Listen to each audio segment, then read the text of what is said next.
Welcome back to Let It Rip. Governor Whitmer asking restaurants to do their part controlling the surge by voluntarily closing indoor dining. That is a request of the government. Q Roden, she is with Cooking with Q. She is going to do that.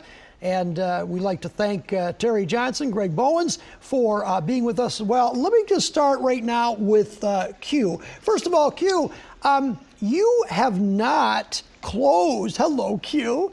But you have stopped. Hi. Basically. You're not going to do in-person dining, even before the governor said that. Why is that?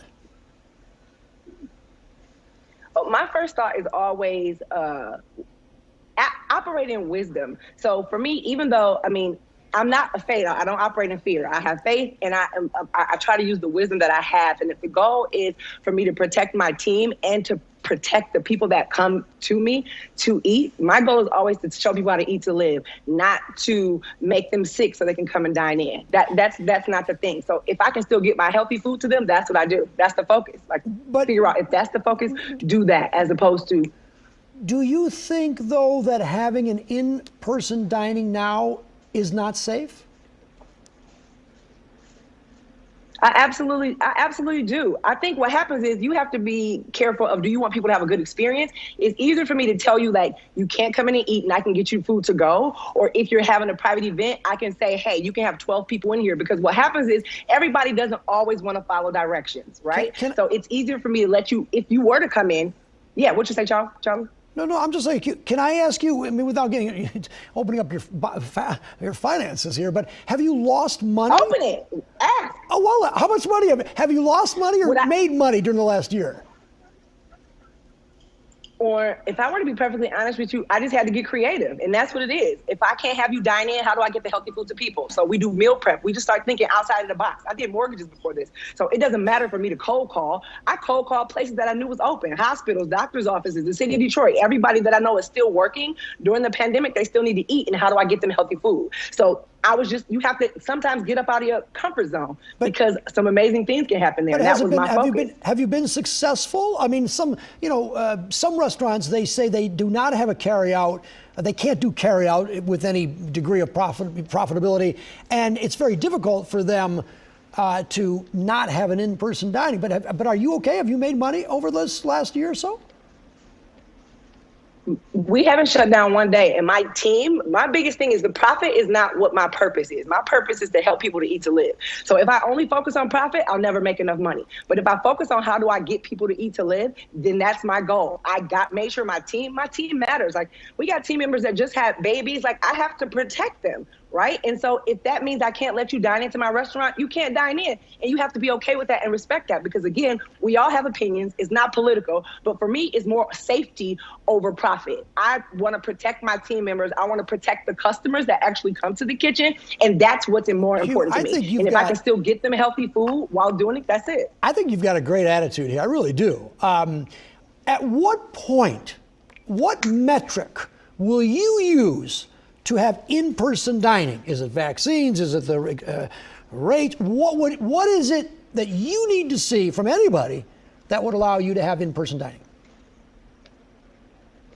So, Charlie, I'm a faith-based person, so I pray for everybody first. But the first thought process was never to have people inside unless it's organized. Because even though we want customers to come in, everybody doesn't want to follow the rules. People don't want to wear masks, but they don't want to get the vaccine. So it's like it's always a checks and balances of like who's going to do it. So to make myself feel comfortable, right now I don't feel comfortable with people dining in unless I know that, like, people have private events. 12 people max. I know the 12 people that are coming. I know their phone numbers. I know their addresses. I know when they're coming. They're here for 2 hours.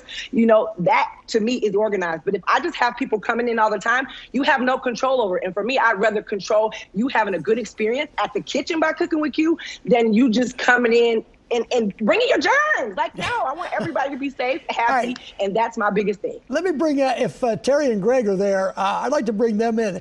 So Terry, let me ask you, you just heard from Q. She had to reinvent herself, and she did it. Why can't other restaurants be like Q, Terry? Well, they can, but here's the thing, and by the way, congratulations, great job there. But again, my point being, if that's the experience she wants her consumers to have, that's great. And if other people want a different experience, they should be allowed to do that.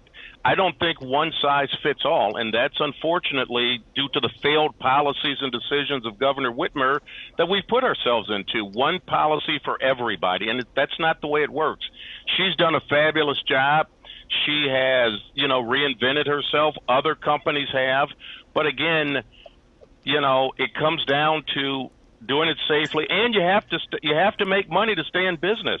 So it should come down to the individual business owner to decide what's best for that business. And as a consumer, if I want to go there, I have to make that choice. Greg, we kind of talked about this in the last segment here, but at what point is profits versus safety? I mean, where's that balance? And to some extent now, the governor is saying, listen, we'll leave it up to you, but here are the recommendations. At what point, though, does profits become a reality, though, for many businesses? Greg? This young woman is doing a fabulous job. Thank you for everything that you've been doing. And I noticed that she did not say what Terry was talking about with his drive-through experience. Oh, we can't find workers. That doesn't seem to be her problem that she hasn't mentioned so far anyway. I think the biggest thing that everybody has to pay attention to, it's like having kids. You can't raise one kid if you have three all the same way. They're all different. And I think we have to understand, that is the wisdom. Every business can't operate the same. Some of my friends and family that have businesses shut down, and it's a very, very unfortunate thing. But the thing about it is that doesn't stop you. That doesn't make or break you. You can't make a fail be your entire being, right? Maybe there's something else for you to do. So I'm not going to make this political, because for me, it's not political. My team members are not staff. They're team members. I think about their families, how they're going to eat later on. My goal is, what do I need to think of next so that my team can eat later? All right. So it's never political. And this all can't be Big Gretchen's issue. It's really, we all have personal opinions on how we do it. But to be able to operate a restaurant and keep it going, and it is, we do have people that we've been looking for new employees for 90 days, but it's okay. We just have to figure out how to operate and what we do have and to keep what we have going. Q, hold that thought. I've got to take a break. We'll come back. We'll give everyone a chance for final thoughts. That's coming up. Don't go away. Final thoughts, Q. Honestly, I'm grateful that I'm still open. I'm grateful because my community supports me, and that is a big thing for me. But not only do we have to fight the virus, but we have to fight other things too, because there's tons of things in our community that's killing us, like cancers, high blood pressure, diabetes, things that people have to understand that eating to live matters. And the things that you put in is what you get out. So that's some of the stuff I think that we need to do on the backside to focus on maybe even eating better so that everybody can survive and beat everything besides not just COVID, but other things that have been eating at us for years. So I appreciate you guys for allowing me to be here and hearing from great sides. These attorneys are great people, and I understand what they're saying. But again, safety before profit. All right, listen, I thank you. We've been doing Let It Rip for over 10 years now, and we usually have intense discussions. I like that.